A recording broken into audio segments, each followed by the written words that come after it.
Hey guys, Steve Ferguson, your modern mortgage loan advisor based in Texas. This channel is all about Texas mortgages. I'm super excited that you're here.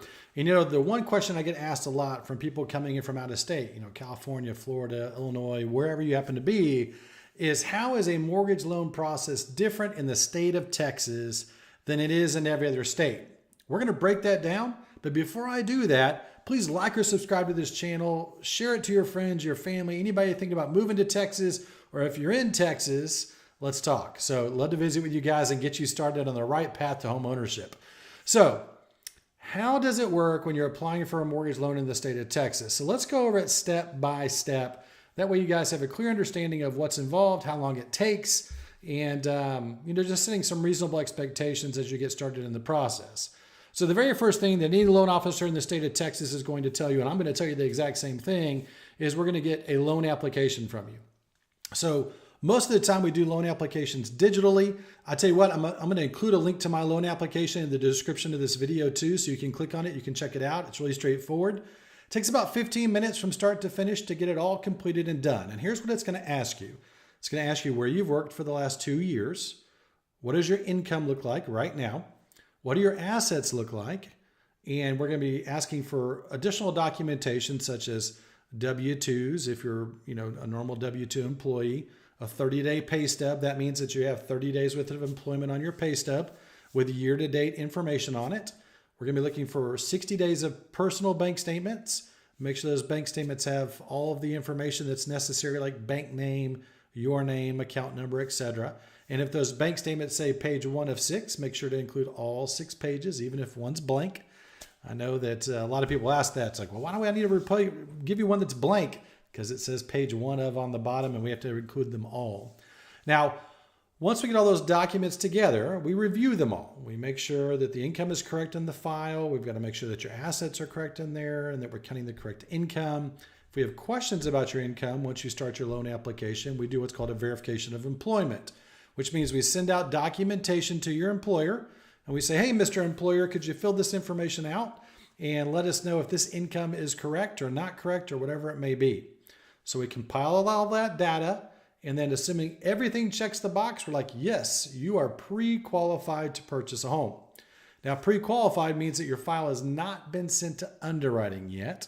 So hold that thought. We're going to get a little bit further on.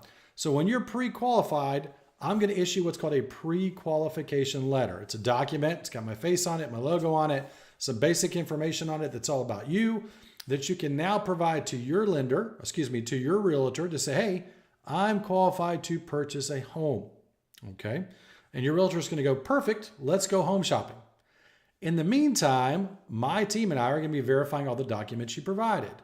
Let's verify the W-2s, let's verify the assets, etc., and let's get them in front of an underwriter and put them in their hands. So now the underwriter, which is an individual that works for the lending department, will review all the documents and they'll say, yes, we agree. Now you're what's called conditionally approved. So a conditional approval, we submit a different letter to you and your agent, and we call that our golden ticket loan approval. That's because it's a stronger approval. It makes you look better. It sets you apart when you're making offers on your home. You're much more likely to get that offer the more data you provide to us. And then there's a third version of getting approved in the very beginning, which we call our guaranteed loan approval. So once they give us the initial conditional approval, we let you know what conditions we need to clear. We get those conditions from you. We get them cleared from underwriting while we're waiting on you to find the home.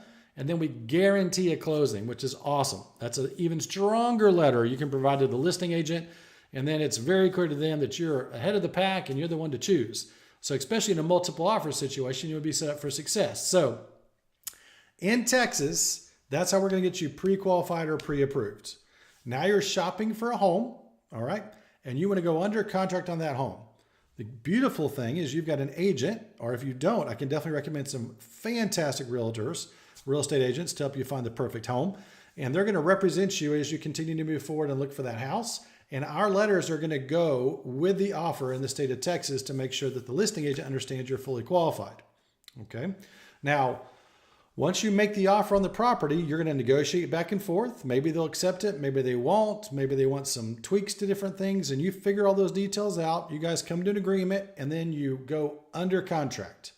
You're going to use the Texas contract form, and you're going to fill out all the pages. Your agent's going to do this. You're going to sign all those documents, and you're going to get me a copy of it as soon as you possibly can. And then I'm going to start working on your mortgage loan itself, right? We were pre-qualified before. Now we have a property address and property details, specific purchase price. All those things get hammered out now. So I update your entire file with that correct information. And I'm going to make sure that it's all right. You and I are going to have a phone call. We're going to go over it step by step. We're going to confirm all the data on that contract. And then I'm going to set expectations about what this is going to look like. Normally, it takes about 30 days from start to finish to close a mortgage loan. Now, that's not always the case. Depends on the program that you're using. So, for example, there may be a product, because we've gotten so far ahead, because you provided all of your documents up front, you may want to get this thing closed in a week. It's possible. But if you haven't gotten us all those documents, or we're using a different type of loan product that's a little more challenging, it may take 30 to 35 days to get the loan closed. And that's something you and I talk about as we continue to move forward into the mortgage process and make sure you're set up for success, because I don't want you to have any issues here. And I've done Texas lending for over 25 years now. Trust me, we know what's going on and how to make it work. I want to make sure that you are also successful in your house hunt.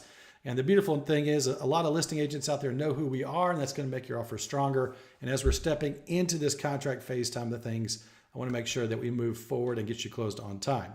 Now, once you and I have this discussion and we talk about everything, I'm going to trigger what are called mortgage disclosures. That's documents. They're going to go to you, and you're going to be able to review those in black and white. It should match everything that we had a conversation about. You're going to sign them, and that allows us to legally start working on your mortgage loan. So once we have those documents signed and returned by you, we can order the appraisal. We take care of that for you. So you don't have to worry about any of those things. We use appraisal management companies to make that happen. And you'll get a notification once those things are ordered, and we'll request any additional documents from you that we see that we're still currently missing.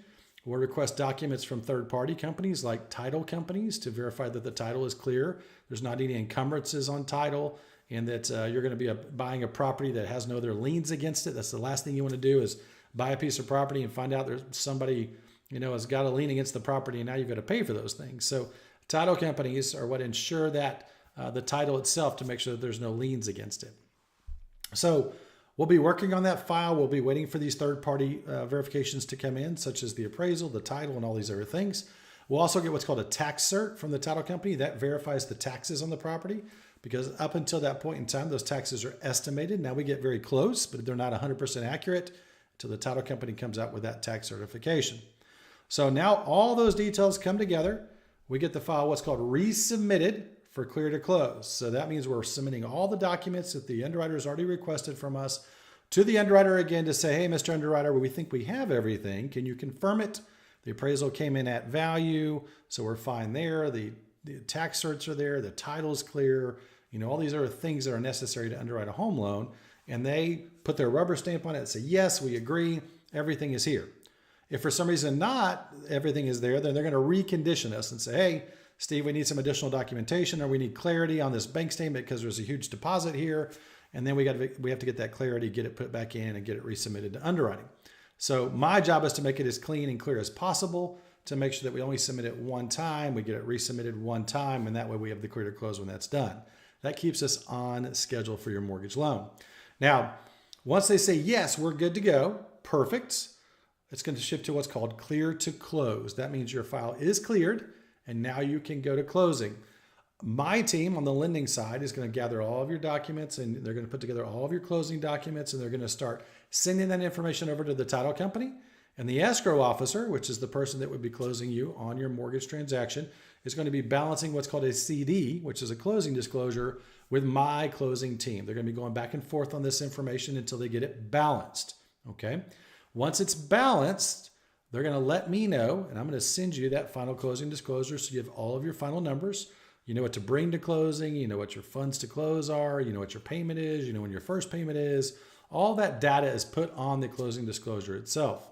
And you and I are going to review that step by step to make sure that you're comfortable with everything.